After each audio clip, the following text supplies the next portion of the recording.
Gente, o Fábio acabou de nos dar aqui uma verdadeira aula, né? Sobre como a gente precisa conhecer esse mecanismo por trás das telas para assumir um maior controle, né, das nossas telas e dessa vida digital que a gente vive. E a logosofia, por sua vez, ela apresenta todo esse mecanismo de um mundo mental invisível aos olhos, mas tão real quanto físico, que também influenciam muito a nossa vida. E ela apresenta esse mecanismo que a gente precisa conhecer para conseguir assumir o controle da vida. Né? Então, agora eu gostaria de chamar a esse palco maravilhoso os nossos painelistas de hoje. Camila Espínola, todos são estudantes de logosofia e mães e pais de alunos.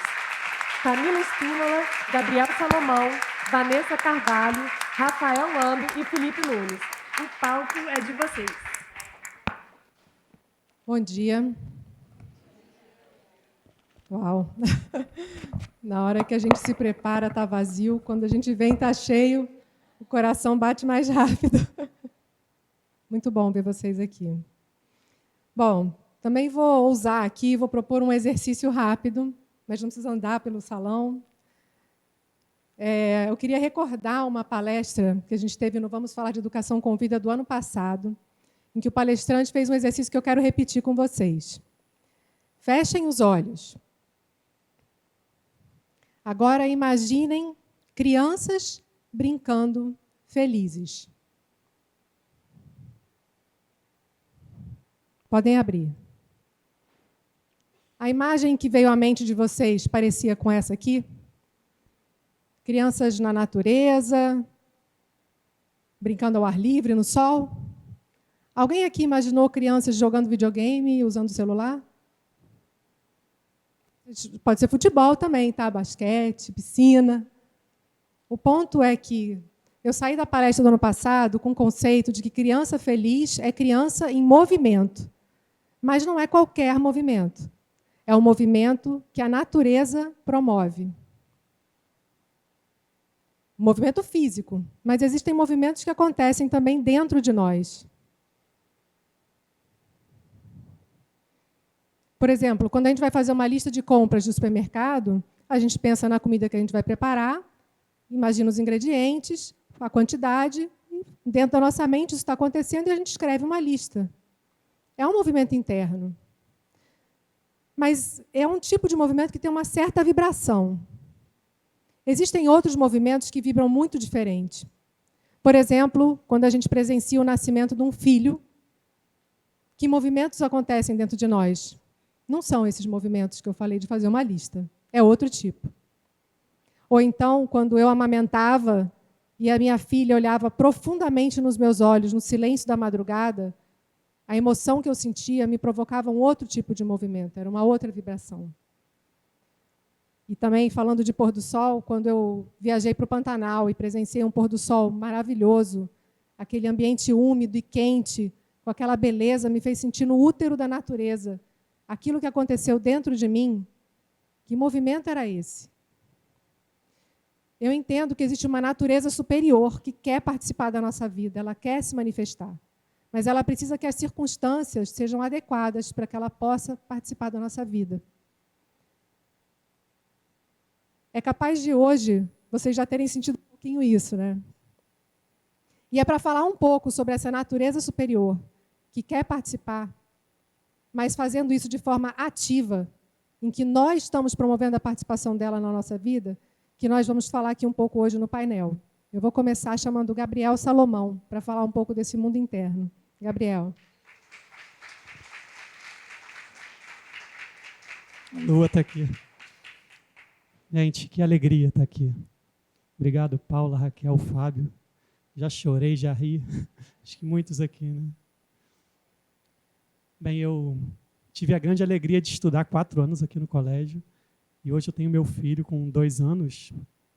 E me sinto rematriculado, né? Então, me sinto aluno da Prof. Marília, da Fran, professora Paula. Muito feliz de vocês estarem aqui hoje. E o tema me fez recordar da minha infância, né? Da disputa que eu tinha com os meus irmãos pelo controle da TV. Aquela TV de tubo ainda, pequena, A gente precisava colocar uma palha de aço na antena para a imagem aparecer. E eu recordo da sensação de poder que eu tinha quando eu conseguia vencer aquela disputa. E se naquela época, com aquelas imagens distorcidas, né, essa sensação já era grande, imagine agora com as imagens nítidas e com a tecnologia, né? Que atração isso tem na nossa vida. Outro dia meu filho acordou de manhã, como de costume, eu fui até o quarto dele, a gente começou a brincar, aquela brincadeira foi ficando mais intensa, mais animada, ele saiu correndo, saiu do quarto correndo, foi para a sala, falando que ia se esconder no esconderijo secreto dele. Mas quando ele chega na sala, ele se depara com o controle da TV em cima do sofá. Eu mesmo tinha esquecido ali da noite anterior. E aí, imediatamente, ele cessa a brincadeira, pega aquele controle e fala: pai, posso ver um pouco de televisão? Eu já estava brincando com ele há um tempo, ainda tinha um tempo, o dia inteiro pela frente, né? E aí os baianos falam: não vou mentir. Morei em Salvador 2 anos. Que o primeiro pensamento, a primeira sugestão que veio na minha mente foi: deixa ele assistir um pouco e toma seu café com calma, vai ler uma coisa interessante, responder umas mensagens. Né? Então, assim eu fiz. Mas pouco tempo depois, eu comecei a sentir um incômodo interno. Parecia um alarme tocando dentro de mim, me avisando que aquele meu relógio do tempo eterno havia sido pausado. Eu olhei para ele, e ele já não expressava aquela alegria quando ele saiu correndo do quarto para a sala. Estava lá com o controle na mão, pulando de vídeo em vídeo, sem saber o que fazer. Parecia assim que era uma criança perdida no mundo, sem saber para onde ir. Embora ele tivesse ali com o controle na mão, a sensação que eu tive foi de estar assim, assistindo uma cena de um pequeno barco à deriva no meio de um oceano gigantesco, levando de um lado para o outro, sem controle nenhum. E aí eu olhei para mim, me peguei exatamente na mesma situação, navegando nas redes sociais, consumindo o conteúdo da vida alheia, sem criar nenhum conteúdo para a minha própria vida. A decisão que eu tomei, né? A troca que eu fiz, né? Ou me mandaram fazer, né? Mas, naquele momento, refleti: poxa, será que isso é atual, né?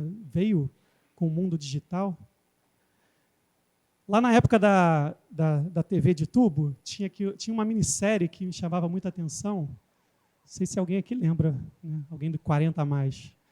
A minissérie simulava uma revista de fofoca, que chamava A Vida Alheia. Alguém lembra dessa minissérie? Não é do seu tempo, não? E o slogan que eles criaram para essa revista era: a vida alheia é mais interessante que a sua. Sugestivo, né? Reflete a cultura, né?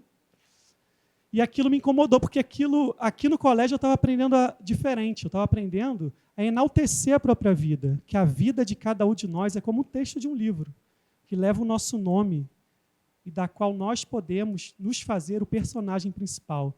Então, recordar essa grande prerrogativa encheu meu coração de energia, comecei a vibrar em uma outra sintonia, e uma força me invadiu, me libertando daquelas correntes e resgatar o meu filho. Então, eu fui com toda alegria, disposto a vencer qualquer resistência, que, óbvio, houve a resistência, mas, aos poucos, a sensibilidade dele foi captando aquela vibração. Ele desliga a TV. Em pouco tempo, estava ele lá escondido no esconderijo secreto dele, rindo do pai que não encontrava. Então, ali eu pude sentir também uma sensação de poder, mas não um poder que vinha de uma disputa do controle com os meus irmãos, mas um poder de assumir o controle da própria vida e torná-la um pouco mais consciente e muito mais feliz. E assim a gente vai sentindo essa grande prerrogativa de realizar essa alquimia, de transformar o tempo físico em fragmento de eternidade. Obrigado.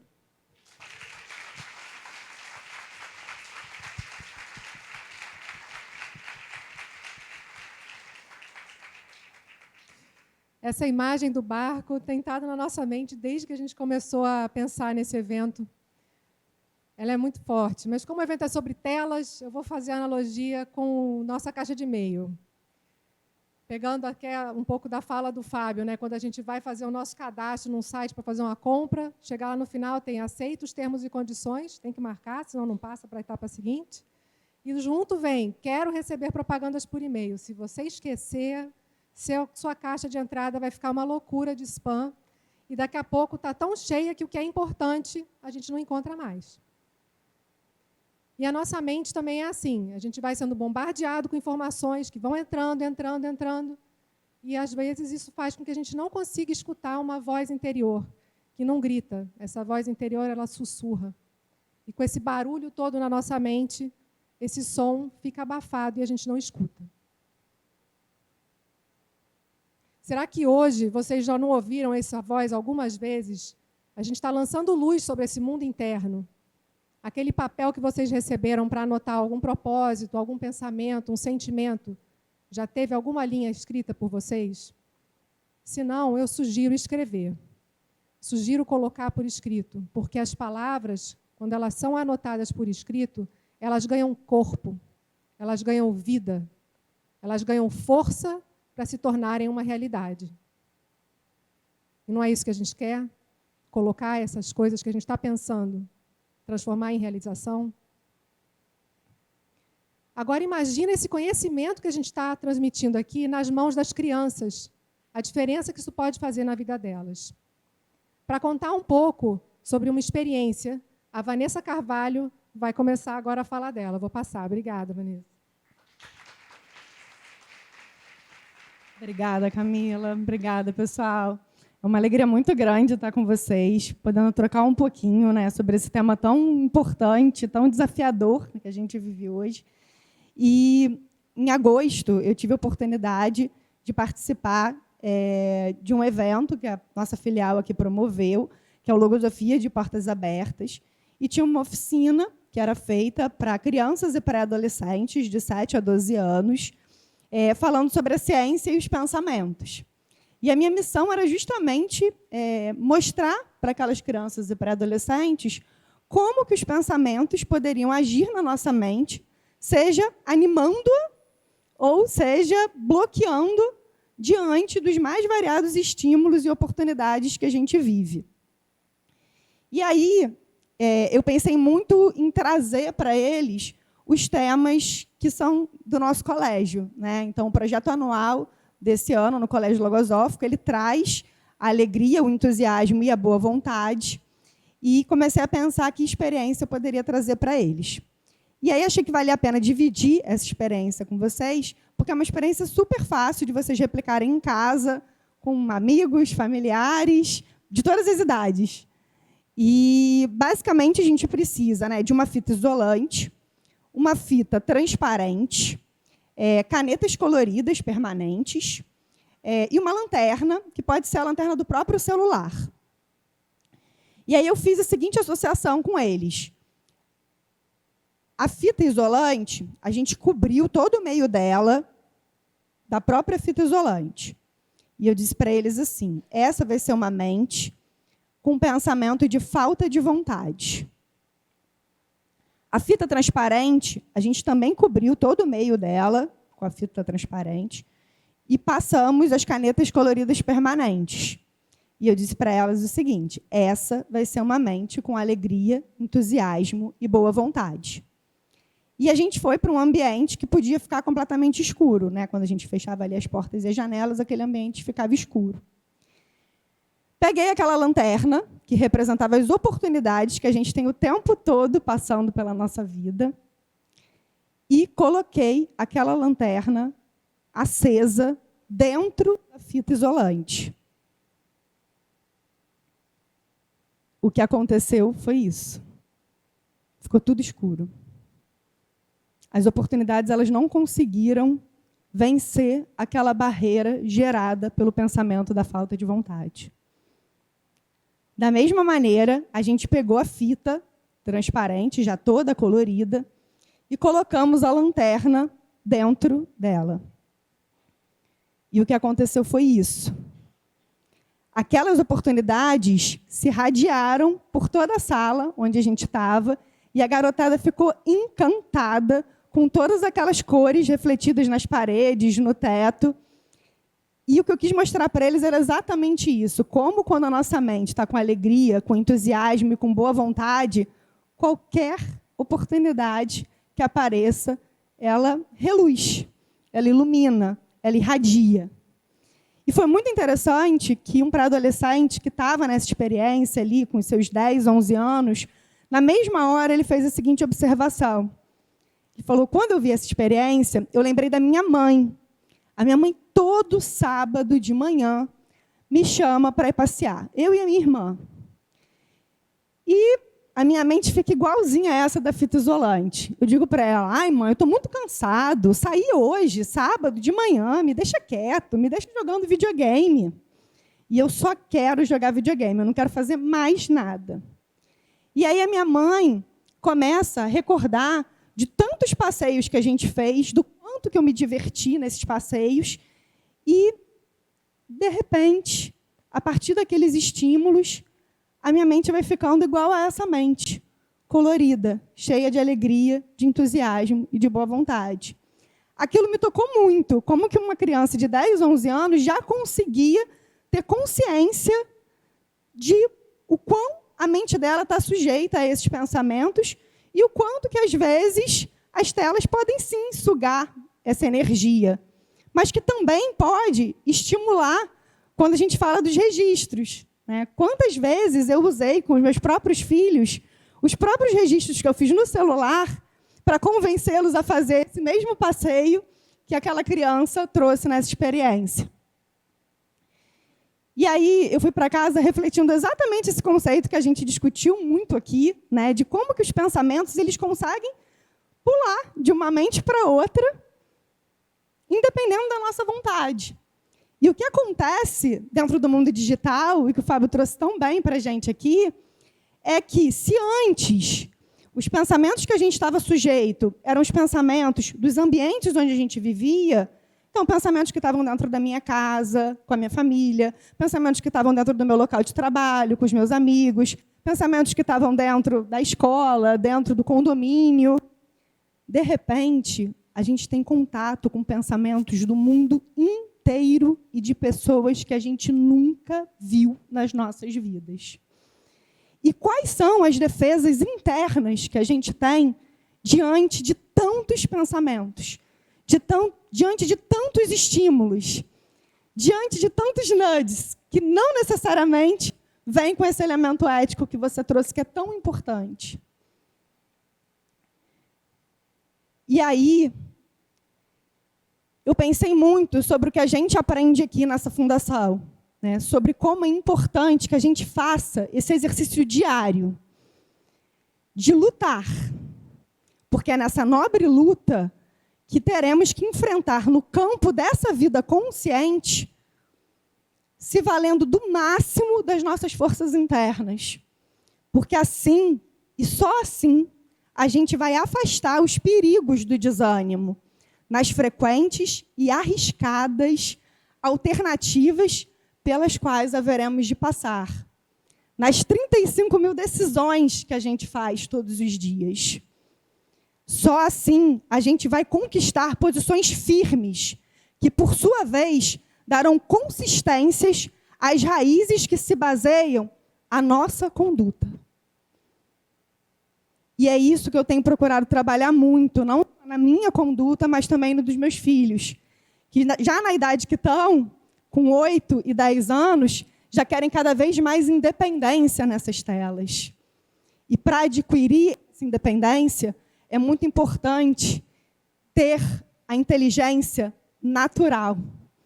É essa inteligência natural que vai fazer com que a gente haja como humanos e não como máquinas. Obrigada.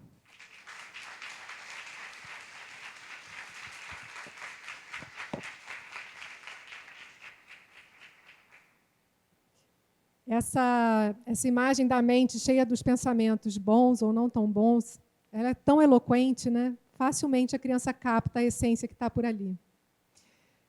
Eu vou dar um exemplo de uma situação em que eu não consegui controlar muito bem os pensamentos na minha mente, não. Quando chega fim de semana, eu com aquele conceito de que criança tem que estar em movimento na natureza, vai dando quarta, quinta-feira, eu começo a querer planejar alguma coisa para a gente sair de casa. Mas, às vezes, é tão rápido que chega o fim de semana que não deu tempo de planejar muita coisa e as minhas filhas passam a semana esperando para jogar com os amigos. Então, mal termina o jantar na sexta, já pegam o celular, o computador e vão jogar online com os amigos delas. Se a gente não estiver atento, passa o tempo e daqui a pouco já está tarde, vai dormir, acorda cansado no sábado e o final de semana vai entrando com preguiça. E aí, gente, entre fazer o almoço, arrumar a cozinha, trabalho de casa, quando você vai ver, já é domingo, 5 da tarde. E aí, pegando um desses memes da internet, fim de semana passa tão rápido que devia levar multa por excesso de velocidade. Alguns de vocês devem estar pensando assim, poxa, mas a gente já vive uma vida tão regrada, deixa o final de semana correr um pouco mais soltinho também. Não, eu sou super a favor de um ócio criativo, de um pouco de contemplação em silêncio, acho ótimo. Mas muitos pais e mães aqui presentes, assim como eu, provavelmente já não se lembram mais o que é ócio e muito menos silêncio. Bom, a gente está querendo lançar luz sobre esse mundo interno, né? E aí chega esse final de semana e eu não consigo me organizar para realizar algo que eu criei com minha própria determinação. Por que será que às vezes eu consigo e às vezes eu não consigo? O que acontece dentro de mim, Rafael? Rafael Ando vai me explicar. Missão difícil essa, né? Bom dia, bom dia. Alegria estar aqui. E aí um pouco dessa questão que surge, né, de como é que a gente pode ter mais tempo. Eu estava muito preocupado com o tempo que eu estava gastando com as redes sociais. E aí eu falei, bom, tem recursos para isso, né? Quem aqui sabe que dá para configurar o tempo de tela dentro do celular? Levanta a mão. Tá, legal, legal. Então, eu estava preocupado, eu falei, bom, vou configurar o tempo de tela, né? Selecionei todas as redes sociais, marquei o tempo que eu queria e tal. Quem já configurou efetivamente esse tempo de tela? Tá. Do pessoal que configurou o tempo de tela, quem chegou no tempo, no limite? O que acontece, né? Aí, para quem não sabe, para quem não chegou nesse limite, se você configura o limite de tempo de tela, quando bate o limite, ele te dá 3 opções. A primeira opção é altere o temporizador. Essa é a primeira opção. Essa é para quem já desiste logo, né? A segunda opção é adicione mais tempo para hoje, ou seja, é só hoje. E a terceira opção é fechar. E aí é interessante porque, embora a tecnologia ofereça ferramentas para ajudar a lidar com a própria tecnologia, nessas horas, quem aperta o botão sou eu mesmo, né? Então, o problema não está na tecnologia, o problema está em mim mesmo. E aí eu fiz a analogia, correspondência, tem um conceito, né? Tem um tipo especial de pensamento, todo mundo falou de várias vezes de pensamento, mas tem um tipo especial chamado deficiência, que é um pensamento negativo que influi fortemente na sua vontade. E aí, você se vê de cara, eu vi exemplo forte nessa situação de se ver de cara com essas três opções, que é assim, a quem eu estou desobedecendo se eu apertar as 2 primeiras opções, né? Então, é uma desobediência de vários níveis, mas uma delas é o propósito que eu estabeleci quando eu defini o limite para não seguir usando as redes sociais. E aí você fala assim, puxa vida, então, como é que eu faço frente a essa deficiência, né? A desobediência, né? Eu preciso cultivar a obediência inteligente e também precisa cultivar a fortaleza, porque também é uma manifestação da debilidade, né? Ou seja, eu não tenho força para vencer esse aspecto, né? Então, esse é um aspecto que eu achei importante. Então, se forem configurar o limite, por favor, vejam que opção que vocês vão usar depois quando bater o limite. O outro elemento que eu vi é com relação a um aspecto que foi mencionado, a pegada digital. A internet não esquece, né? A internet não esquece. E aí, em sabendo que a internet não esquece, o que a gente faz, o que a gente coloca, o que a gente mostra referente à nossa própria realidade interna de um lugar que não esquece? O cuidado que a gente tem que ter com aquilo que a gente divulga, que a gente publica. E, às vezes, tem coisas que são do foro íntimo. né? Não são para as pessoas, é para você mesmo, né? Especialmente com as crianças. Então, acho que aqui todo mundo já vivenciou aquela situação, né, assim, tem aquele momento engraçadinho em família, né? E aí dá aquela vontade de contar para todo mundo da família. Mas será que, por exemplo, uma coisa referente à minha filha, ela vai querer que seja divulgada? Mesmo que seja no âmbito da família? E aí, fiz essa reflexão e, desde então, tudo que eu vou compartilhar, mesmo que seja no grupo de WhatsApp da família, filha, posso compartilhar isso aqui? E aí, muitas vezes a criança fala, não, pai, não compartilha isso não. A sensibilidade dela diz, não é para divulgar, isso aqui é uma coisa minha. Então, como a gente também tem que aprender a respeitar, a sensibilidade das crianças, e a nossa própria sensibilidade, que às vezes lá no fundo está dizendo assim, não, isso é melhor não, né? Mas ainda assim fica aquela coisa de querer compartilhar um momento engraçado e não ser bem o caso. E outro aspecto que eu achei interessante também, nesse contexto, que tem até a ver com as crianças, é que a gente precisa dar elementos para ela poderem tomar essa decisão, né? Dar elementos para ela. E aí, uma situação que eu vivi em casa, a mesma situação, a sala de TV é campo experimental, né? Então, assim, em que a gente estava lá tarde da noite, então, geralmente, filmes que passam tarde da noite. Na época não tinha nem TV a cabo, era TV aberta mesmo, então o que passava na TV era para um público mais, classificação etária mais alta. E aí, estava passando um filme, de repente passa minha irmã, mais nova. E aí rolou meio que aquela tensão do que a gente faz, né? Porque era um filme inadequado para a idade dela.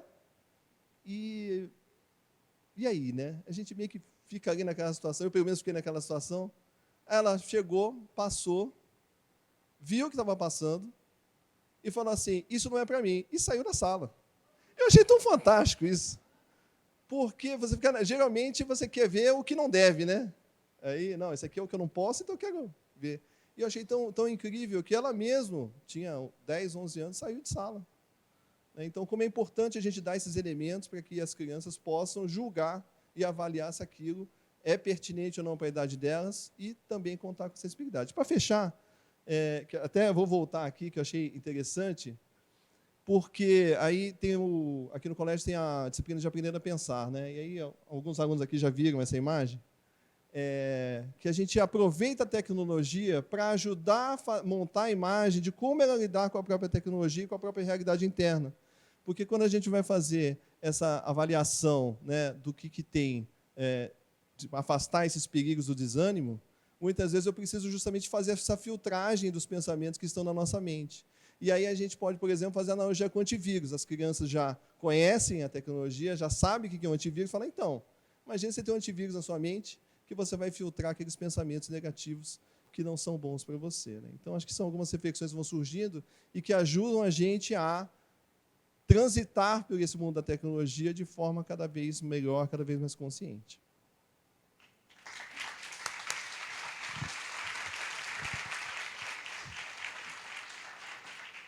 Muito obrigada, Rafael.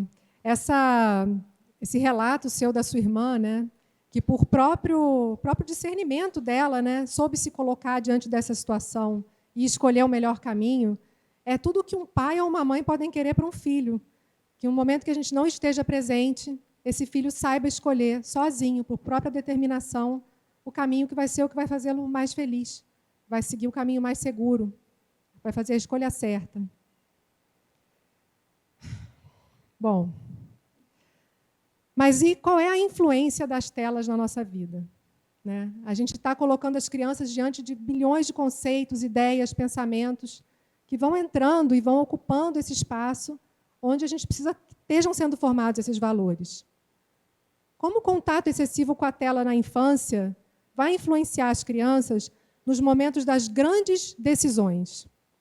Por exemplo, quando decidem constituir uma família, ou quando fazem a escolha da profissão. O Felipe Nunes está fazendo algumas descobertas a respeito, e ele vai nos contar aqui. Felipe.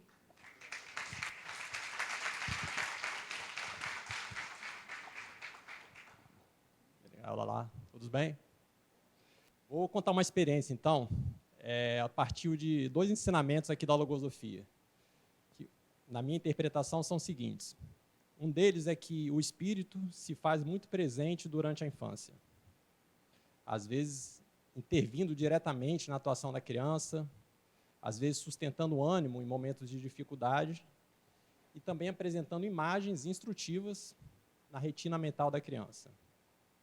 O outro é que, nas reminiscências da infância, nos sonhos dourados das primeiras idades, a inteligência pode ir lá e encontrar os objetivos que formavam o ideal daqueles sonhos. Tá? Ou seja, o espírito, que contém toda a nossa história, que carrega a nossa herança ao longo das vidas, que é a nossa individualidade, por algum motivo, ele nos presenteia durante a infância com imagens. É ele que nos faz sonhar. E nós, adultos, com o uso da inteligência, podemos revisitar essas imagens e tentar encontrar ali agora, pensando o que o espírito queria nos indicar. Com isso, claro que eu fui revisitar as minhas primeiras idades. Sugiro todos fazerem isso e vão fazer isso agora também. Claro que não é rápido assim, mas já vale como exercício. Então, quais eram os sonhos que nos entretinham quando éramos crianças? Quais eram os curta e longa-metragens que ficavam rodando na nossa mente? Quando a gente estava num mundo que era só nosso, o que nos fazia ficar lá, às vezes, por horas? Tinha algum roteiro mais recorrente? Tem um problema, claro, né? Sempre tem, é que, diz também outro ensinamento, que a mente da criança é uma terra virgem e fértil, que significa que tudo que ela toma contato, ela absorve e reproduz com extrema facilidade. Né? A criança vai dando copiar e colar para o mundo, o que é muito lógico, ela está recolhendo do mundo as informações com que ela vai atuar depois. Só que nesse mundo externo que ela vai tendo contato, tem o natural e tem o não natural. E aí começa a dar uma bagunçada dentro da gente. Não sei vocês, mas, por exemplo, lá em casa, quando eu era criança, era a televisão ligada 24 horas. Eu passava a manhã inteira, de segunda até sexta, assistindo desenho animado. Tudo que ao redor do desenho animado. Né? Ficava absorvendo aquelas imagens, consumindo. E aí, ok, absorvia o natural que eu recebia, absorvia com o não natural, tinha o natural que eu já trazia, e produzia lá os meus sonhos. E aí eu lembro que tinha alguns que eram mais, tinham até os roteiros padrões nas minhas imaginações. Criança, tá? Mas, vamos lá, por exemplo, tinha um que tinha sempre a menininha em perigo, que eu tinha que ir lá salvar ela contra algum vilão malvado. Depois que eu salvava, a gente saía pelo mundo apaixonado, de mão dadas. Tinha também eu fazendo coisas incríveis, sendo aplaudido por multidões, emocionando muita gente, sendo admirado, das formas mais irreais possíveis, claro. Mais confusos que fossem esses sonhos, agora, com o uso da inteligência, eu faço alguma leitura de alguns objetivos. Um deles era o de formar uma família. Não tinha, claro, condições de interpretar assim com essas palavras, mas essa vontade sempre se fez muito presente. Inclusive, é um dos motivos da minha felicidade hoje, é ter alcançado esse objetivo. Encontrei a garota dourada dos meus sonhos. Faço uma média, né? Claro. Temos uma família grande, maravilhosa, mas não foi fácil. Não que ela tenha dificultado, a dificuldade era eu mesmo que estava dentro de mim a dificuldade. Muitas influências, né? Por exemplo, se de manhã eu ficava vendo desenho, de noite, família reunida, a gente sentava nessa sala, esse campo experimental, ficávamos vendo novela, que eu adorava. A gente via todas as novelas até 6 até as 10 da noite, e era aquela profusão, né, de namoro, de mocinho, vilão, eu te amo, você não me ama mais, ele que me ama. E tinha os últimos capítulos que era o que eu mais gostava, né? Tinha uns 20 casamentos, todo mundo, o vilão ia preso, ou então fugia para algum outro país, e todo mundo aparecia um par para cada um no final. E eu me identificava também, claro, né, com os galãs, porque tinha muita televisão, mas faltava espelho lá em casa, então eu achava que tinha aquela capacidade de bater o olho, né, a moça ia se apaixonar comigo e vida resolvida. Né? Assim, parece até brincadeira, mas de fato eram minhas referências que eu recolhia para ir ao mundo. claro que eu só quebrava a cara nesse mundo, né? Depois, já mais para a juventude, acabei embarcando para uma outra linha, experimentei imitar outros personagens menos românticos, que também não deu muito certo, foi muito problema para mim, que depois eu tive que corrigir muitos erros, me corrigir muito para chegar a merecer a família que eu tenho hoje. Ok, isso é um objetivo. Um outro também que eu faço uma leitura dos meus, já naquela linha, né, de fazer coisas incríveis, de ser admirado, era a vontade de fazer o bem. Precisava encontrar alguma forma de fazer o bem. E aí, até já menos criança, eu cheguei a bolar um plano. Que o plano era o seguinte: eu ia ganhar na Mega Sena, e aí, com dinheiro, eu ia abrir uma escola. Tinha até o combinado entre eu e Deus: o dinheiro é para abrir uma escola, tá? Posso ganhar, não vai ser mal usado, não. E essa escola ia ser para alunos da rede pública, que era o meu jeito ali de bolar um plano sem fins lucrativos, né? Como eu não ganhei na Mega Sena, esse plano, aparentemente, não estava acontecendo, né? Aí, isso me incomodava de verdade, mas como é que eu ia fazer o bem se eu não tiver muito dinheiro? Porque, novamente, nas influências televisivas, o bem era sempre associado a dar algo material. Tinha aqueles programas de domingo, que uma família era sorteada, vinha um caminhão cheio de eletrodoméstico, bicicleta, presente para todo mundo. Me emocionava, achava bonito, realmente. Tinha aquelas datas especiais que os mais famosos doavam milhões para instituições de caridade, né? Eu até no famoso doava lá meus reaisinhos. E aí depois que eu comecei a ganhar meus primeiros salários, eu passei a contribuir rotineiramente para algumas instituições. Cheguei também a me alistar para atividades voluntárias, que boas experiências, ações positivas, válidas, mas eu ainda não estava satisfeito, eu não me sentia preenchido. Faltava ainda. Por que não, né? E é interessante, um tempo depois, de adulto, quando eu me dei conta, eu estava estudando e colaborando em uma escola sem fins lucrativos, que o objetivo é fazer o bem para a humanidade, em prol da superação humana. Toda atividade que eu participava aqui na Fundação Logosófica me fazia muito bem, me preenchia, eu me sentia feliz e sentindo que realmente estava fazendo algo de bom. Mas ainda assim eu não me permitia, mas não entendia, né? Será que eu estou fazendo algo de bom mesmo? Não estou dando dinheiro para ninguém? Ficava aquela confusão. Depois, sim, eu fui entendendo que, na verdade, o meu espírito estava satisfeito. Ele estava realizando uma coisa que ele queria desde que eu era criança. Que dar um bem, dar, sim, um bem espiritual, da mesma natureza dele, é algo que acalma, que preenche na nossa essência, dá felicidade e enche de energia para a gente continuar. Aí, ok, né? Alguém pode falar: tá aí, ó, viu televisão à vontade, desenho, novela, tá vivo, saudável, casou. E sim, que é verdade. Mas aí, então, tá vivo, então, essa é a meta, essa é a grande meta, o objetivo alcançado. Imagina se, ao invés da gente passar uma vida inteira lutando ali, sofrendo para se corrigir, para, no final das contas, ser capaz de ter uma convivência minimamente saudável com alguns dos semelhantes, né, ficar minimamente bem com a gente mesmo. Se, ao invés disso, estivéssemos sendo instruídos desde cedo a saber ouvir, a dar atenção ao que vem de dentro, ao natural, tomando contato também com as grandes concepções, se estivéssemos cada um ocupados em realizar nossas grandes metas, nossa missão, certamente estaríamos numa condição muito melhor. É muito grande a responsabilidade dos pais de proteger a infância, essa terra virgem, fértil, contra tudo de falso e negativo. Pelo contrário, promover o contato com o justo, com o belo, com as grandes concepções. Afinal, nós existimos para realizar um processo de aperfeiçoamento até Deus e para servir a humanidade. Não é pouca coisa, é muito mais do que sobreviver. Obrigado.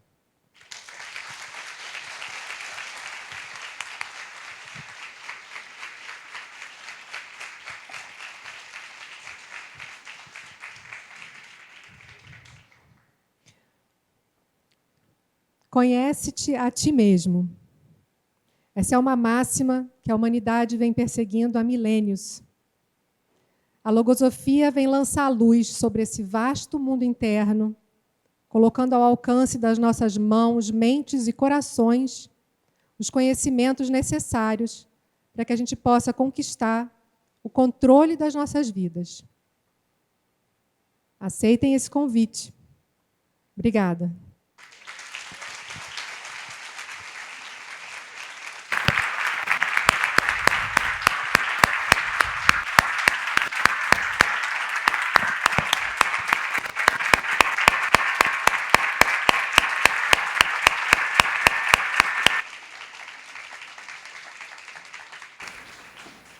Está nascendo uma nova cultura, cheia de vigor e vida. É tempo de despertar a consciência, dentro e fora das telas. Vem, a vida nos chama. E onde que ela está? Onde está a vida? Está no nosso tempo. Em cada escolha, porque o tempo é a vida. E agora eu vou encerrar com as palavras, que não poderia ser diferente, daquele que dedicou a sua vida a ensinar a sua sabedoria, a Sofia do Logos, aos seres da Terra. Vamos. Em cada novo dia em que sua vida penetre, deverá encontrar um incentivo para aproveitá-la melhor.